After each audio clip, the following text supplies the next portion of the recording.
첫 번째 가볼까요? 예, 성탄 케이크 절망편입니다.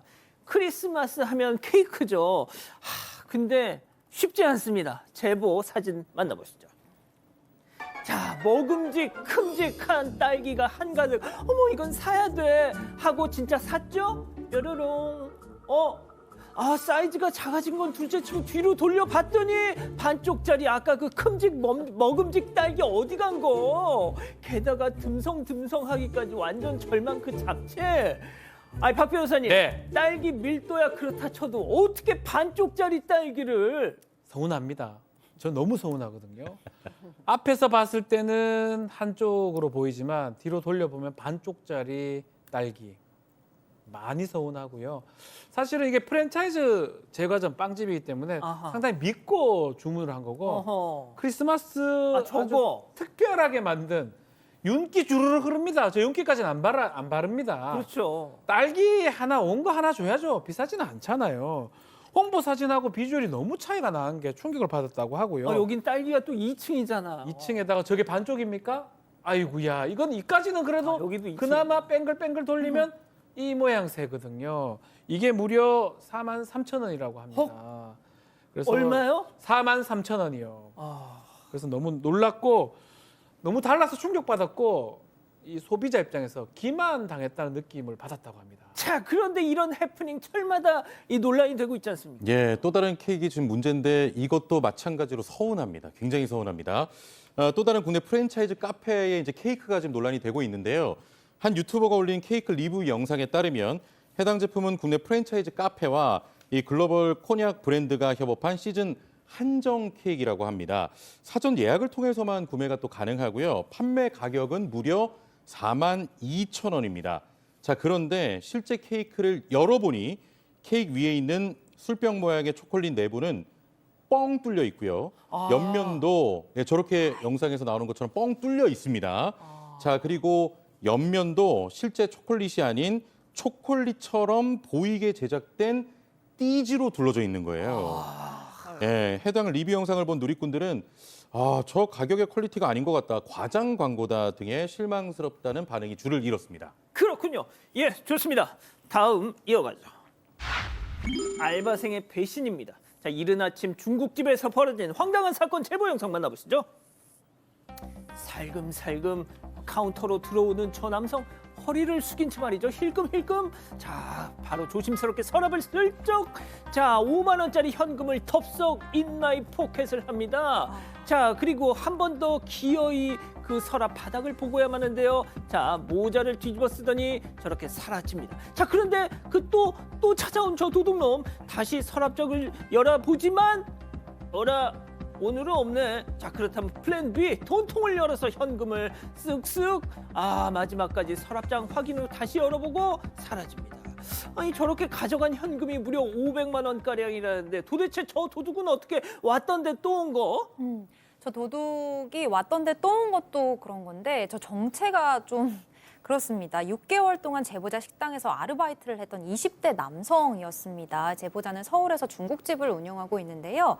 지난 14일에 이 남성이 분명히 몸이 아프다고 하면서 그 일을 그만뒀는데 이틀 뒤인 16일 새벽에 갑자기 가게 뒷문으로 몸을 숙인 채 들어와서는 카운터 아래 서랍에서 현금 200여만 원을 가지고 갔습니다.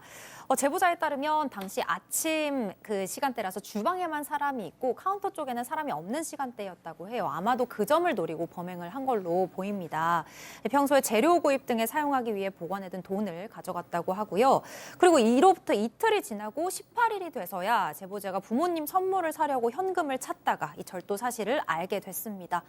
곧바로 경찰에 신고를 했는데 범인을 아직 잡지 못하고 그냥 찾고 있던 중에 바로 그제였습니다. 절도범 남성이 다시 가게에 찾아와서는 돈통에서 현금 320만 원을 추가로 훔쳐 달아났습니다.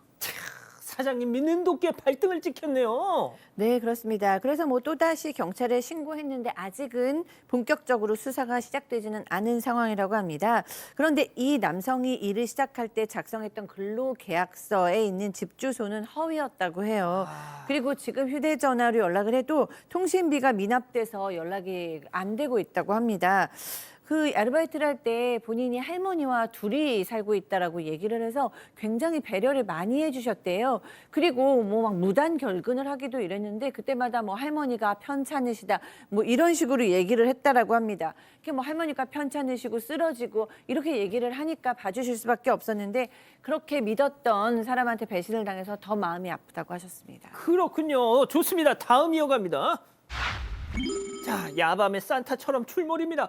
영업 끝난 가게에서 벌어진 황당한 상황 제보 영상 만나보시죠. 자, 엘리베이터를 탄 남성.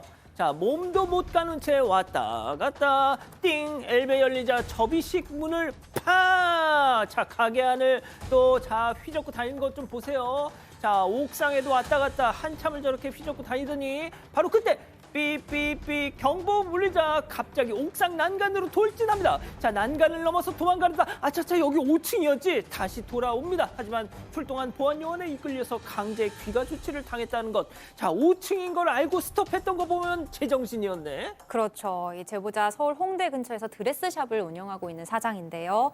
새벽 4시쯤에 한 남성이 가게 안으로 무단 침입을 했습니다. 이 건물 엘리베이터에서 내리면 바로 가게로 연결이 되는 구조라고 해요. 그래서 아까 보셨을 거예요. 간이 접이식문을 설치를 해놨거든요. 그런데 이 남성이 술을 마시긴 마셨습니다. 술에 취한 상태에서 자물쇠가 채워진 문을 파손한 뒤에 가게 내부로 들어와서 5층 옥상으로 올라갔습니다. 거기다가 노상방뇨를 하고 다시 내려와서 조명과 벽, 가게 소품을 파손시켰습니다. 보안 시스템이 작동해서 경고음이 울렸는데요. 남성이 놀라서 옥상으로 도주를 한 거예요. 그리고 옥상 난간 아래로 탈출을 시도하려고 했는데 5층 쉽지 않죠. 그래서 다시 돌아왔고 출동한 보안 요원에 의해서 현장을 벗어나게 됐습니다. 자, 박 변호사님. 네. 보안 요원이 이렇게 출동하는 경우를 보기 쉽지가 않죠. 보안 요원이 직접 검거라고 해야 되나요? 이렇게 포착을 한 상황인데 피해 금액이 한 100만 원 정도 된다라고 해요. 그럼에도 보안 요원이 이 남성을 그냥 돌려보냈다고 해요. 어허. 결국은 경찰에 신고를 했고요. 다음에 알아보니까 외국인 유학생이라고 하는데 아하. 이 행태 보십시오. 술에 만취했고요. 요 밑에 술집이 있다고 합니다. 그러다 보니까 간혹 술에 취해가지고 화장실을 찾는 과정에서 실수를 하는 경우가 있다고 하는데 본인 얘기로는 전혀 술에 취해서 기억이 안 난다라고 하고 결국 술에 취해서 이런 일이 벌어진 것으로 보입니다. 좋습니다. 자, 마지막 사연으로 가보죠.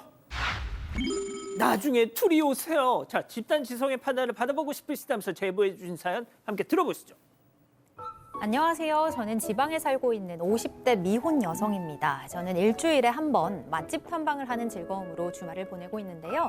사람들과 어울리는 게 그리 편하지 않은 내향적인 성격이라 맛집을 가도 혼자서 2인분 기준으로 먹고 오곤 합니다. 자, 얼마 전에 옆 동네에 샤브샤브 맛집이 새로 생겼다는 소문을 들었어요.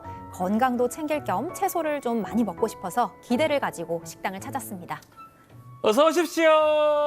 몇 분이실까요? 아, 네, 저 혼자인데요. 저 2인분 내고 2명치 먹을 거예요. 혼자는 안 돼요. 안 돼요. 나중에 다시 오세요. 가요. 가. 혼자 안 안 된다고요? 된다고요. 2인분 안 먹을 된다고요. 왜요? 아이 본사 방침이 그래요. 혼자 오지 말고 나중에 두 분이서 오세요. 참 이상한 분이시네. 저는 너무 황당한 나머지 말문이 막혀버렸고 마치 쫓겨나듯 식당을 나올 수밖에 없었는데요. 그 후로 아무리 곱씹어봐도 이해가 되질 않습니다. 아니 혼자 밥 먹는 게 죄는 아니잖아요. 2인분 값을 내고 먹겠다는데 도대체 왜 안 된다는 건지 너무 억울해요. 자, 기다리고 기다리셨던 푸차 핸즈업타임 6천여 분의 우리 가족 여러분들 채팅창에 X로 함께 참여해보시죠. 먼저 식당 사장입니다. 아이고 참말로 두 사람이 2인분 먹을 때보다 혼자서 2인분 먹을 때 걸리는 시간이 더 길어. 테이블 회전율이 떨어진다고. 그리고 음식 많이 남기면 그만큼 처리 비용도 많이 드니까 그렇지 동그라미. 아, 감사합니다. 자, 다음 사연자 손님이 어머머 이 아저씨 웃겨 진짜. 나 먹는 거 어제 봤어요. 나 완전 많이 먹어. 그리고 완전 빨리 먹어. 두 사람 값 낸다는데도 쫓아내는 건 도대체 어느 나라 법이니? X. 자, 교수님부터요. 네, 네. 어떻게 최 평론가님이 동그라미를 칠 수가 있죠. 네, 아니 전 국민 10명 중에 3명에서 4명이 혼자 사는 1인 가구예요. 네, 이제 혼자 먹는 거는 그냥 대세입니다. 혼자 먹을 수 있죠. 그런데다가 이해가 진짜 안 되네요. 왜냐하면 혼자 가면은 덜 먹게 되잖아요. 2인분 내도. 그러면 식당에서는 이득이잖아요. 이게 왜 안 되는 거며 왜 동그라미죠? 왜 그런 거죠? 아, 융통성이 좀 부족한 것 같아요. 뭐 영업 방침, 본사 방침 그럴 수 있지만 정말 1천만 시대거든요. 저도 거의 혼자 식사를 많이 하는 편이고 진짜. 샤브샤브 2인, 1인 하여튼 본인이 2인 주문한다고 하니까 그렇다면 방침하고도 그렇게 차이도 없다면 그렇게 하는 게 오히려 나을 것 같은데 왜 그렇게 하는지 이해가 잘 안 됩니다. 자, 일단 최영준 평론가님. 지금 오늘 분위기 보니까 저 욕 많이 먹을 것 같은데 예. 저도 사연자분의 입장 너무 공감합니다. 저였어도 서운할 것 같은데 약간 이제 위로 차원에서 이 가게의 사장의 입장은 어땠을까 조금만 전해드리면 예. 아무래도 혼자 드시고 있는 모습을 또 다른 분들이 본다면 야 와서 그러니까 지금 요 분은 손님은 그래도 스스로가 내 2인분 시켜 먹겠다고 하셨지만 이 모습을 본 일반 손님들은 와서 야 1인분 나 그냥 혼자 왔는데 요즘 다 혼밥 시대인데 왜 안 되냐 이런 손님들이 많아질 수 있잖아요. 그래서 혹시라도 그런 문제들을 사전에 좀 차단하기 위해서 혼자 먹는 모습을 좀 노출하지 않으려고 하는 게 아닐까 이렇게 정리를 해보겠습니다. 실제로 저도 이제 좀 찾아봤더니 저런 어떤 분위기상의 문제 그리고 또 일일이 다 설명을 해야 되는 그런 번거로움 때문에 그런 요구를 많이 하신다고 하더라고요. 자, 우리 가족 여러분들은요? 스코니님께서는 이 진짜로 본사의 방침일 수도 있다라는 점을 좀 짚어주셨어요. 본사의 법을 지키는 사장님 좋으십니다. 하지만 융통성을 좀 보여주셨으면 좋겠습니다라고 말씀 주셨고 오리님을 비롯해서 거의 대부분의 가족분들이 2인 가격을 내면 좀 허락해주세요라고 요청 주셨습니다. 그렇군요. 기다리고 있습니다. 사건 반장에 제보해 주십시오.